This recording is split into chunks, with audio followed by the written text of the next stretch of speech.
Okay, I'm wearing a Dolly attire. I don't have Dolly in my presentation, but Dolly does make an appearance, so stay tuned for that.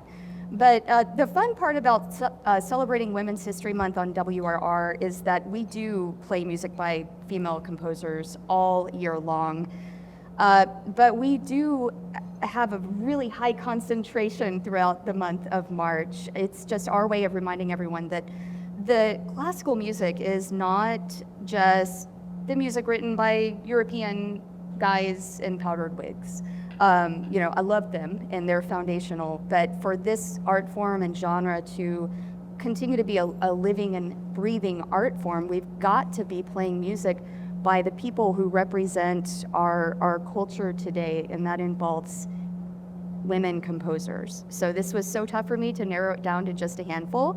I picked a few who really stand out as far as overcoming the challenges, not just as becoming a female composer, but also just some of these women were so resilient and they had so many other challenges in their life. So we're gonna get into first talking about our next slide.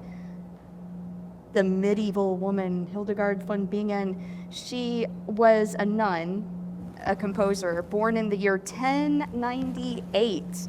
She was also a philosopher. She was a scientist. She was really expert in botany. In fact, she's considered to be the founder of scientific natural history in Germany. And she was very well connected also with a lot of influential figures of the Middle Ages, like priests and emperors and popes and kings. She founded 2 monasteries, and she wrote just under 100 pieces of music during her time, all sacred music. If you're really into that medieval kind of Gregorian chant style that makes you feel like you're in this beautiful old European cathedral, then Hildegard is your gal. Usually considered to be the first documented female composer in Western classical music. And then next slide, we're gonna jump forward into the 18th century with the woman known as the Blind Enchantress, and her name was Maria Theresa von Paradis, Austrian-born pianist, singer, very prominent in the Viennese musical scene of the late 18th century. She was good friends with Mozart. In fact, it's believed that Mozart wrote his Piano Concerto number 18 for Maria Theresa. Now, she was also blind from an early age. So she couldn't read music. She played everything from memory. She memorized about 60 piano concertos by heart. And what you consider piano concerto can range anything from like 15 to 45 minutes in length. And so that's a lot of notes to memorize. So she was pretty incredible. She also wrote 5 operas, numerous other instrumental pieces. She was a pioneer in education for the blind and started a school for the blind where she taught piano and singing both to girls who were blind and who were not blind. We're gonna move on to our next slide and Europe's queen of the piano. Now, I love Clara Schumann. So much that could be said about her, a real force of nature. Yes, she was the wife of Robert Schumann, but she was already very famous before their marriage. In fact, you could argue that she was kind of a bigger deal before they were married than he was. She also was a child prodigy. She was touring Europe, giving performances by the time she was 11 years old, kind of the darling of Europe at the time. All the great composers and the musicians just praised her skills so much. She wrote her first piano concerto. She started on it when she was 13 years old, gave the premiere as soloist with the Leipzig Gewandhaus Orchestra with Felix Mendelssohn conducting when she was 14. Now, when she was 11, Robert Schumann was her piano teacher. He was 9 years older than she. He was like a big brother until that platonic relationship turned romantic when she turned about 16 years old. Her dad wasn't thrilled about that. Shortly before her 21st birthday, she and Robert got married. And I really believe that Robert Schumann may not have been as prolific of a composer were it not for Clara Schumann, because she was his muse and his encourager, his rock. Another whole rabbit hole is if you get into the subject of Johannes Brahms, who was one of her husband's best friends, and Brahms also kind of had a thing for Clara as well. So it could get a little complicated sometimes. Now, Clara and Robert had 8 kids in 13 years. Wow. 4 of them, unfortunately, Clara outlived 4 of those children. She just had so much to deal with. Her husband Robert was dealing with severe mental health issues throughout his adult life. He ended up being committed to an asylum. One of her other sons also went to an asylum, and one of her other sons died at the age of 41, and she would end up taking on his kids to raise as well, all while being a full-time pianist, touring and composing as well. She was the head of the household. She, handled all of the household affairs, the finances, because she was the breadwinner, and she had to support her family while also, being a mom and a wife and just kind of keeping it all together. There's so much more I could say about Clara Schumann, but I've got to move on to the next woman, who was Amy Cheney Beach, and kind of known as one of the boys, because she was part of a group of very influential composers in New England in the late 19th, early 20th century, known as the Boston Six. They were all American, 5 guys and her, and they kind of referred to her as one of the boys. So by the time she was 16, she was established as a renowned concert pianist, and she was also regarded as the first American woman to achieve international success as a composer of large-scale orchestral music. Now, Amy Beach married her name was Amy Cheney, and she married Dr. Beach, who was a surgeon. He was 24 years older than she was. And Dr. Beach had some stipulations for Amy Beach. He asked that she go from giving numerous piano concerts all year long to just 2 for charity reasons. She was asked to not give piano lessons because that was just too middle class. And so instead, she turned more to composing during this time. Now, having a husband who was considerably older than she was meant that she became a widow kind of early in life. And so guess what she started doing when she became a widow and was single? Mm-hmm. She started gigging, touring, playing, teaching. So Amy Beach, really a pioneer as well. We're going to go on to our barrier breaker, Florence Price, also American, composer, pianist, organist, born in Little Rock, Arkansas, studied at the New England Conservatory in 1906, where she graduated with honors. And she relocated to Chicago in the 1920s and became embedded in the community of Black intellectuals and artists and musicians and poets and authors during what was known as the Chicago Renaissance of the time. So she didn't just break the gender barrier, she broke the racial barrier. First African-American woman to have a symphony performed by a major US orchestra. One of her trademarks is that she would frequently weave in the melodies of African-American spirituals into her her symphonies, her symphonic structures. Her first symphony premiered by the Chicago Symphony, 1933. It was the first symphony performed by an African-American composer by a major US orchestra. An example also of how it fused Western classical music with Black musical idioms. Next slide, Gabriela Montero. So now we're getting into women who are still alive today. Gabriela Montero, born in 1970, Venezuelan pianist. She lives in Boston now. Made her concert debut when she was 8 years old, the National Theater of Venezuela. If you watched Barack Obama's inauguration in 2009, then you saw Gabriela Montero there. She was at the piano with cellist Yo-Yo Ma, violinist Itzhak Perlman and clarinetist Anthony McGill. I remember, like, the thing that stands out the most for me was it was freezing cold, and she had gloves that had the fingers cut off on the tips, and you know, everyone watching it was like, oh my gosh, they're playing and it's freezing cold. They actually recorded it earlier. Okay, that makes sense. It was pre-recorded, It's still cold. but still, Yeah. but it's still so cool. Yeah, so that was my first introduction with Gabriela Montero. She is also famous for being able to improvise, and sometimes at her concerts, she will invite audience members to call out a piece of music or even hum a melody, and she will improvise something. Usually it's complex, it's a multi-movement piano composition sometimes, and the fact that she's also Venezuelan means that she also has written works that incorporate a lot of Latin American musical themes. Like, she's got a Latin concerto, and most recently was commissioned by the Clyburn to write a work for all of her competitors, or the competitors of the competition in the preliminaries to perform, and it was called Rock Time.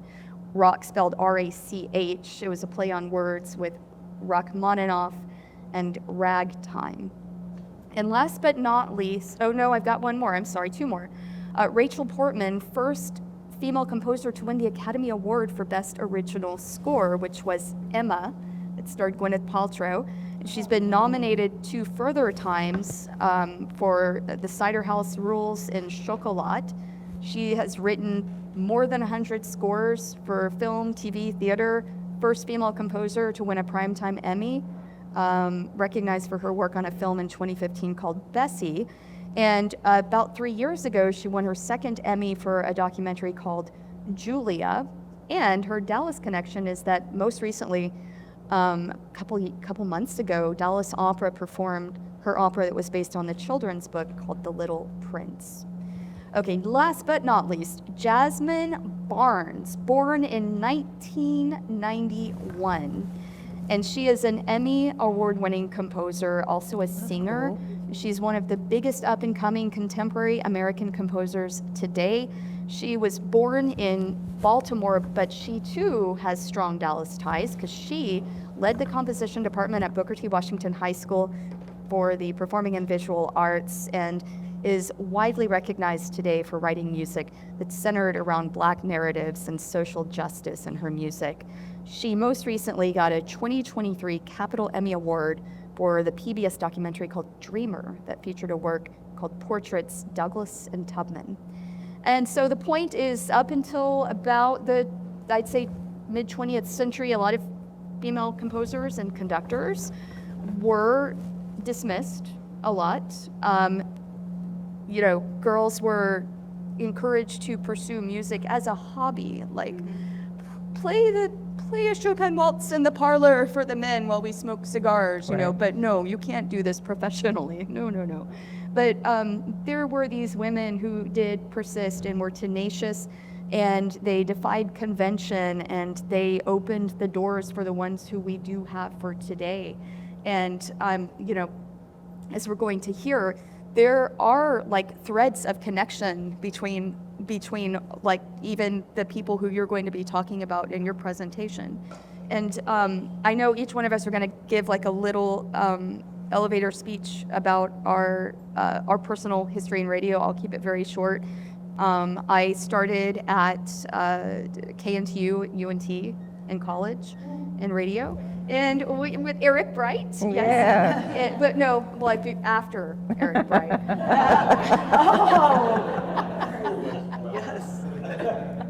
No, but that was my introduction into radio, and it created a lifelong love of jazz and jazz adjacent music as well. And immediately after school, I got a job as a news and traffic reporter, and I did airborne traffic for KRLD and worked at the Texas State Network. And just a fun fact, Nicole Osei and I were the two young weekend reporters there at TSN a long time ago, and went on to work in classical radio, which is my first love. Went to Houston for 5 years to work for Houston Public Media, and was on the classical host, became the arts reporter, and then came back here to WRR in 2017. And I'm going to turn it over to Lesley, who's going to tell us a little bit about her history and some great music as well. I don't know, this might turn into, instead of story time with Eric Bright, it might be story time with LJ.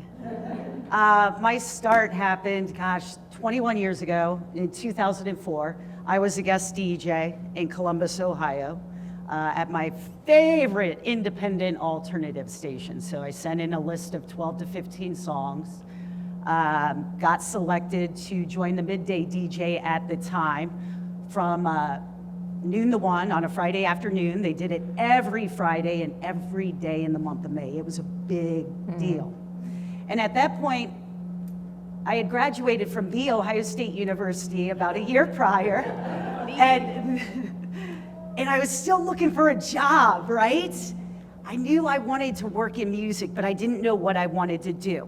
So when I went in for the guest DJ opportunity, I brought my resume.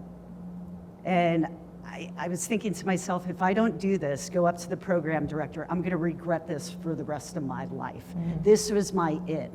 So after my hour of fame, I met the program director, Andy Man Davis, and I passed him my resume. He goes, "Oh, honey, I don't need to look at your resume. I like what I heard. I'll tell you what, you attend some music meetings where what we typically do here at KXT, every Thursday, the team gets together and sits and rates new music. So he wanted me to join the CD 101 crew, and he goes, come every Thursday, I'll see what I can do for you. So I was persistent. About a month later, he invited me in, and he goes, I'm gonna give you a shot, Lesley, but I wanna train you to be on air. And I go, what? I had never been on the radio before except for that guest DJ hour. Trained me for a couple of months. My first on-air shift was January 2005. Started bright and early, Sunday mornings, 7 to 11. 8 months later, they moved me to the midday slot. Why? Because the station, it was all men. So they had a man in the morning, middays, afternoon, and evenings, and they wanted a female present. So did that for about 5 years, and then my radio mentor, Andy Mann, unexpectedly passed away on a family vacation in July of 2010. No PD, no afternoon drive. GM hits me up one day and he goes, it's time, Lesley. We want you to be the next program director, and we're gonna slide you into the afternoon drive slot. I did that for 7 years, and then I was like, you know what? I want to learn the other side of the industry, and I want to move to a bigger city. I need to get out of Columbus, Ohio. So I got into artist management. That took me to Los Angeles. Did that for a few years, learned the other side. I started, instead of reps hitting me up about records, I was hitting programmers up about records.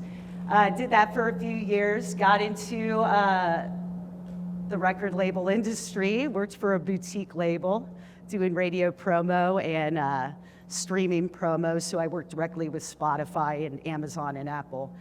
I missed radio though, and I became buddies with Mookie, who's the program director at KCSN, similar to KXT, a non-com station called the SoCal Sound. And he goes, have you ever thought about getting back on the radio? I said, yeah. And he goes, I'll give you a Saturday show while you're doing this record label job. And I was like, okay. So I did that for 6 months, ran into Benji. I think it was non-com. I'll never forget, we were sitting outside of XPN on the bench, just chatting. A couple of months later, I see Benji and Nico in Boulder at another conference, and the rest is history.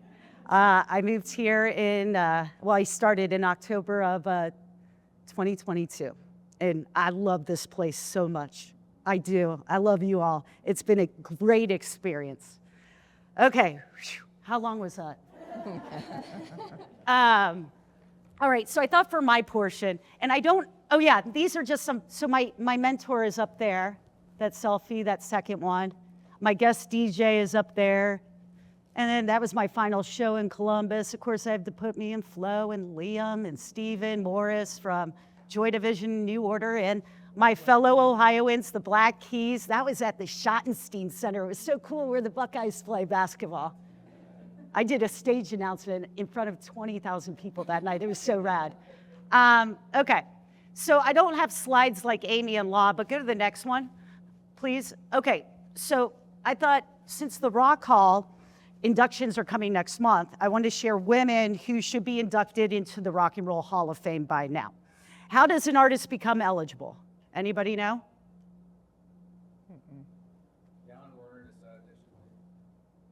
Artists become eligible for induction 25 years after the release of their first record. In 1986, the Rock Hall celebrated its initial class of inductees. 11 men were honored, notably missing women.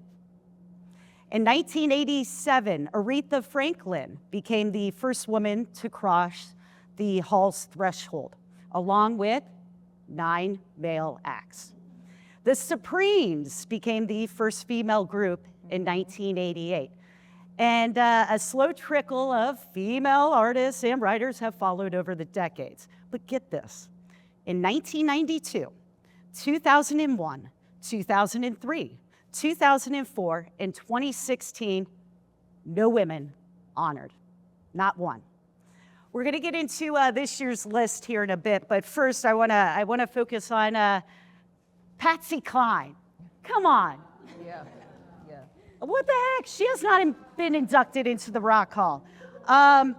She's been eligible since 1982, but not one nomination, not even a nomination. Johnny Cash, Chet Atkins, and Hank Williams have been inducted, but the Rock Hall really hasn't had a history of recognizing traditional country until Dolly's nomination in 2022 and Willie's in 2023.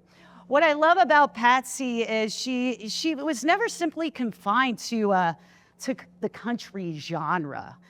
She brought her onstage hillbilly and Western fringed flair, as you can see in that photo, to the mainstream. And she hit the pop charts for the first time at 57 with her crossover hit, Walking After Midnight. So who agrees? Shouldn't Patsy be in? Yeah. Okay. All right, the next band, well, I only have 2 of them down below. The B-52s. What? They're not in. I know. They've been eligible since 2004, but not one nomination. What comes to mind when you think about this quirky band? Rock Lobster. Hold on, we'll get there. Sorry. I think of the Beehive hairdos, Kate Pearson and Cindy Wilson. If you think about it, the band, they dressed the same way they played music. Clever, playful, danceable, with a great attention to detail. All right, will you play the song? Por favor. Just 20 seconds of it. You know this, right? We know this, right?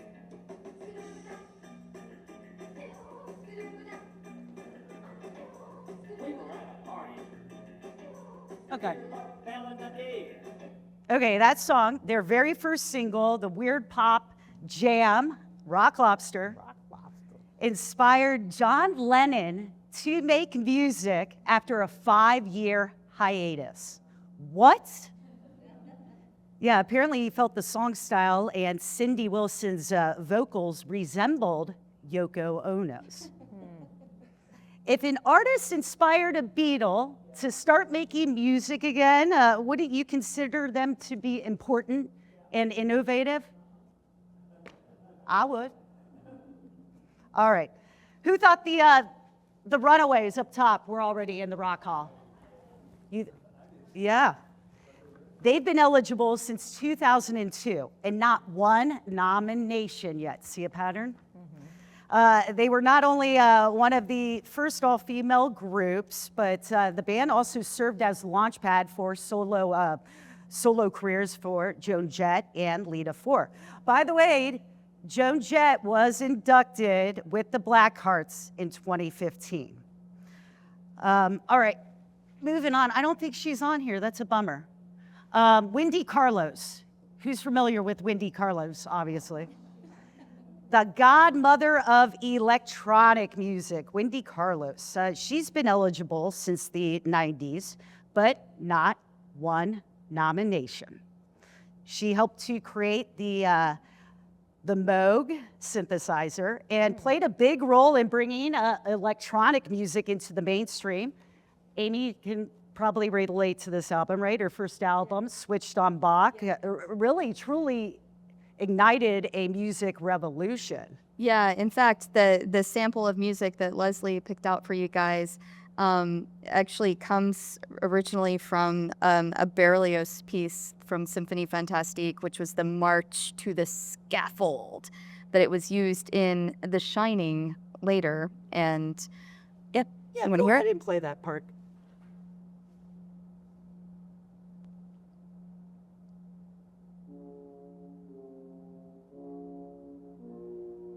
The Shining. Ooh, terrifying score. She also did the score for A Clockwork Orange and Yes. Tron. You know what? I'm going to add. So the way I became familiar with Wendy Carlos was when I was 14, way too young to be watching Clockwork Orange, but I was, and I was very disturbed by that movie. But I remember the whole time I was like, I've got to find out what this soundtrack is. It's so cool. And yep, at the time it was Walter Carlos, but Oh, Wendy. yeah.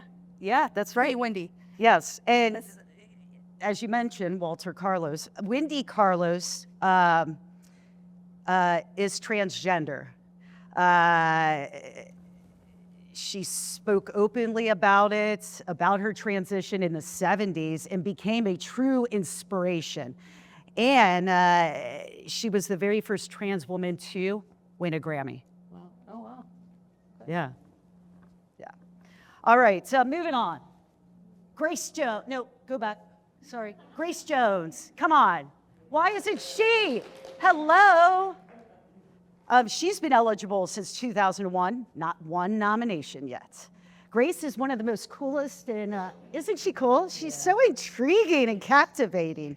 I just love her swaggering confidence.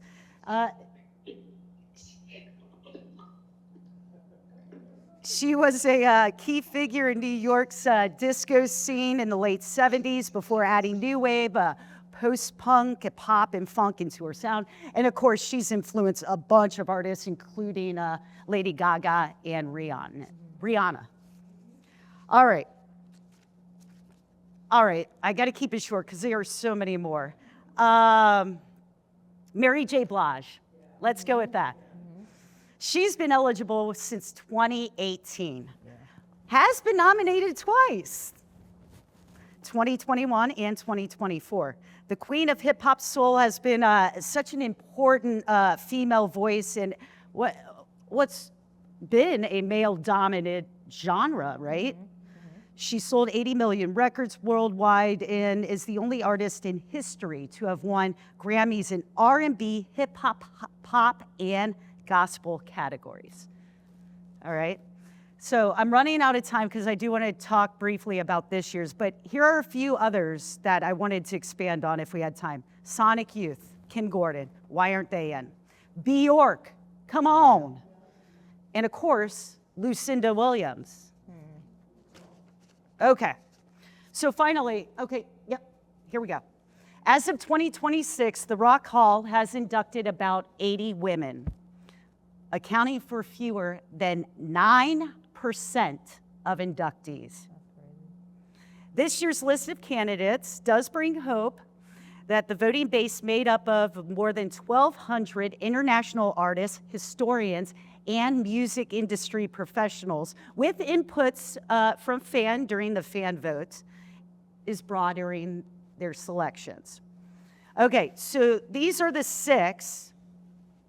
We'll find out. They've been nominated. 6 out of the 17 are women. We'll find out if they get inducted within the next few weeks. So Sade, she's been eligible since, well, I should say Sade, her and her band, because it is a band, has been eligible since 2009, nominated for the first time in 2024. Will this be their year? Lauryn Hill is a first-time nominee this year. Melissa Etheridge, she's been eligible since 2014 and is finally a first-time nominee. Mariah Carey's been nominated 3 consecutive years. Will third time be the charm? And then Pink and Shakira are up for first-time nominations. So there you go. Not enough women in the Rock Hall, in my opinion.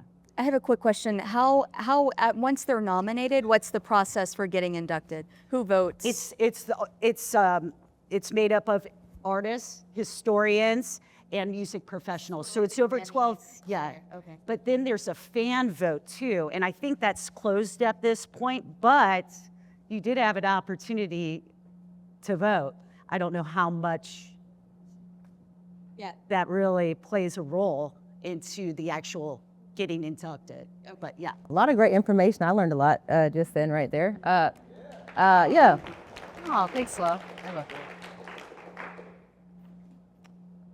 I'll ask you that question later. Okay. So my presentation today is over women who bucked the system. I think a lot of all the women here that we've talked about so far have obviously done that in one way or another.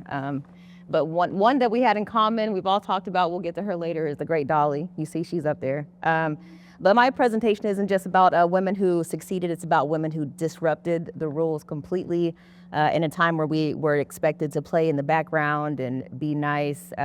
These artists did the opposite. They spoke out loudly and they took risk and sometimes paid the price for it, as we'll find out. Next slide.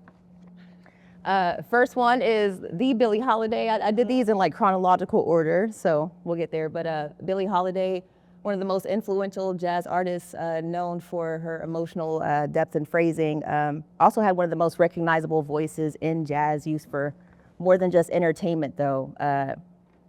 The song, her defining moment rather, was her performance of Strange Fruit, which most of us know actually was derived from a poem that was written by a Jewish school teacher named Abel Maripol. It was originally named Bitter Fruit, and then Billie took that and made the song Strange Fruit. Of course, if you've seen the movie, there is a documentary about it starring Andre Day, who's amazing. But venues did not want Billie to come to their establishments. They were afraid of the attention that it was causing. Law enforcement and local authorities had issues with her coming to these venues.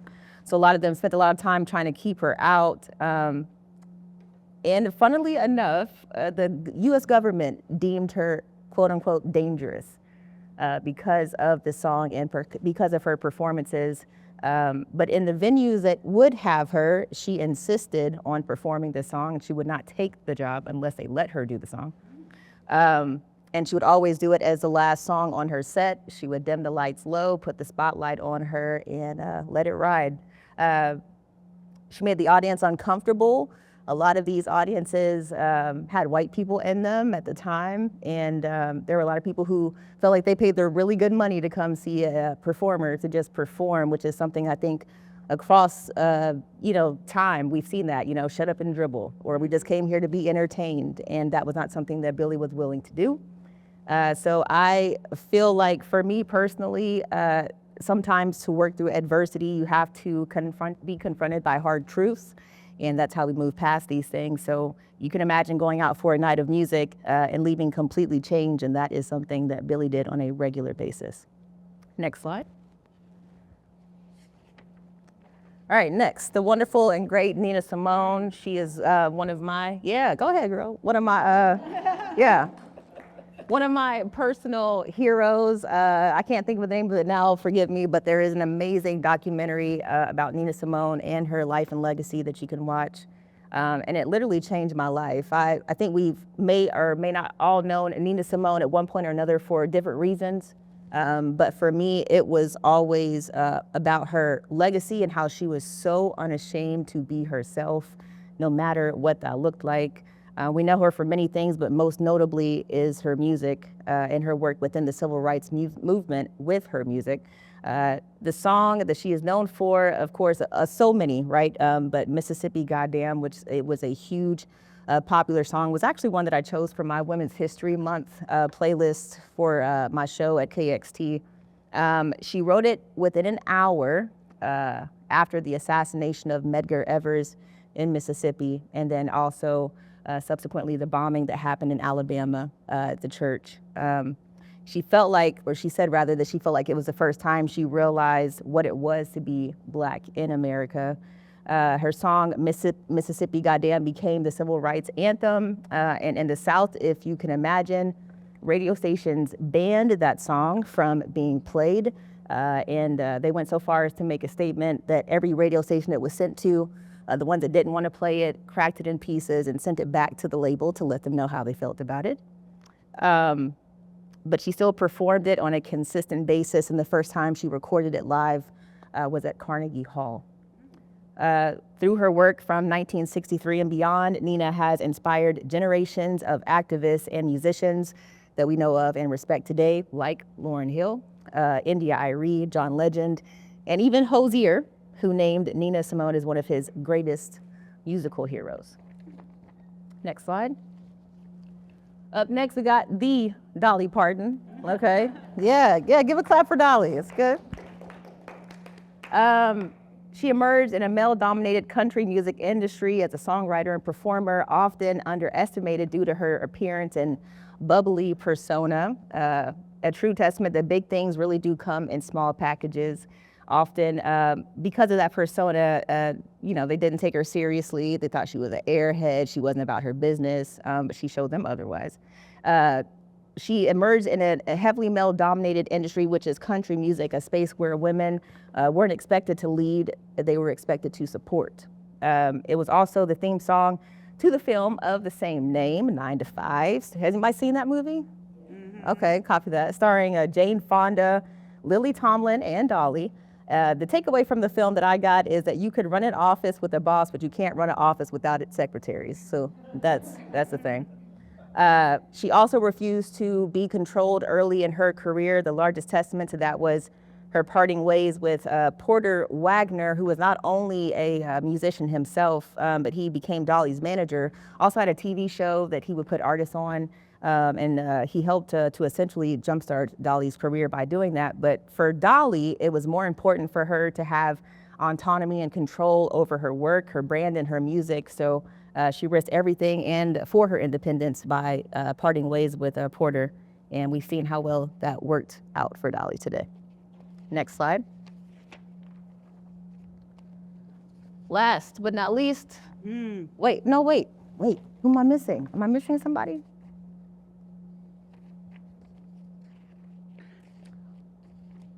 Oh, not last, my bad. Okay, I got time. I did the same thing. I got nervous, okay. Because I was like, Jose will not let me leave here if I don't put this lady in here. Okay, the Dixie Chicks, known for blending traditional country with bold, modern perspectives. Was anybody a Dixie Chicks fan back in the early 2000s? Yeah. Yeah, so was I. Okay, cool. See, I'm the same. Their defining moment in 2003 was when lead singer Natalie publicly criticized President George W. Bush amidst the Iraq War. The Dixie Chicks, now known as just the Chicks, are a country music group that became massively popular in the late 90s and early 2000s, known at the time for blending traditional country music with bold perspectives. And that time she was on stage at a concert in London when she made the statement that she was ashamed that President George W. Bush was from her home state of Texas. And as you can imagine, for some Texans especially, that didn't go over very well. The backlash was immediate and swift. Radio stations, they banned their music. The public protested them by throwing their Dixie Chicks CDs outside and running them over. It's so dramatic. The band was seemingly blacklisted in the land of country music. The group initially apologized for making the remark, but then rescinded that, and not too soon after, they wrote the song Not Ready to Make Nice, which we all know of today. And since then, they have stood on 10 toes about their values and their politics, and they dropped the name Dixie. They felt like it represented Confederacy And so they just now go by the chicks. Next slide. Of course, we couldn't talk about Women's History Month without talking about Queen Bee. That is Beyonce. Thanks to Jose, I could not do this presentation without adding her in it. And I mean, listen, do I need to talk about Beyonce? We all know who Beyonce is. We all know what she's done. Her career really speaks for itself. She's a global sensation, an actress, a performer, a mogul, a billionaire, along with her husband, of course, and from Houston, a Houston girl, that's right. But this moment, the defining moment for Beyonce, she was a part of the group Destiny's Child and grew her solo career. But the 2016 Super Bowl performance of her song Formation was one of the things rather that set the world on fire at the time. And it was 50 years this year or not 50 years, the 50th anniversary, the 50th Super Bowl. It was 10 years from this year that she actually performed that.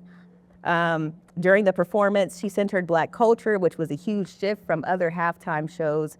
And you have to remember that this was also happening during Colin Kaepernick and his stance against, kneeling for the national anthem. So for her to come out amidst that was a huge deal, especially doing what she did. Others probably would have shied away from that and could have shied away from that. And instead, Beyonce took it on head first. But honestly, let's be real. When Beyonce says she's going to do something, it's really not a suggestion. It's a thing. It's going to happen. It was viewed by over 111 million people, making that performance one of the most watched in Super Bowl history. She didn't just become a global icon, she changed how artists released and controlled their work. For example, if you will remember, she released the album Lemonade without telling anybody.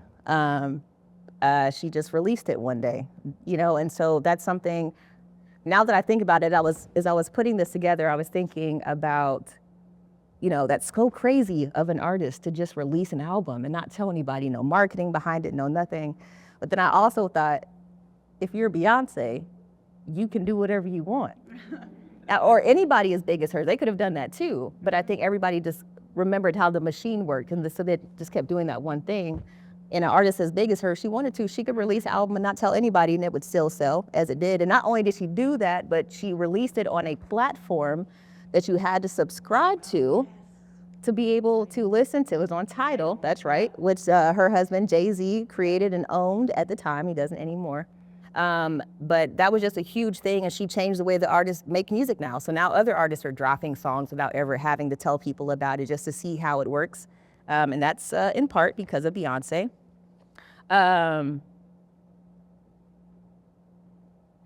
Yeah, Beyonce does what she wants. That's the key to that. All of these women were challenged by different systems, whether it was race, gender roles, politics, industry culture, or cultural expectations. But they also created a lot of change. And because of them, and hundreds of other women like them, much so like the ones we talked about between the three of us today, like Lauryn Hill, Lady Gaga, Beyonce, have the space to speak, to be able to create and freely exist. And their stories are here to remind us that pushing boundaries isn't easy, but it moves culture forward. So thank y'all so much. And what's your story on your radio star? Oh, yeah. Come on. It's really short. So some of you know, and some of you may not, but this is my first actual radio job. Yeah. Market 4? Yeah. 4? I worked in internet radio for a year I can't even remember the name of it now, to be honest with you. But I loved it. I had a lot of fun, and I spent a lot of time mostly just interviewing local artists for like rap and hip hop and R&B, which is one of my first loves. And but I did that for maybe a year. I'm not sure if anybody heard it, to be quite honest with you, but it was fun for me. I don't have the same background in radio that these ladies have, which is kind of crazy because I feel like the duck sitting out here crazy, but it's been a crazy ride for me to be able to be in this space with all of these amazing people. I am surrounded by a lot of talent, a lot of skill, a lot of hard work, and so I'm a big believer that iron sharpens iron. And for me to be in this environment at the level that I'm at with the people that I met, I'm really grateful. But this is my first radio job, but I love it. I love talking to people. That's one of my favorite things to do. I love to interview people. I'm a people person. And so being in a space where I get to thrive and doing that has been really incredible. Well said, Ma. Thank you, Frank.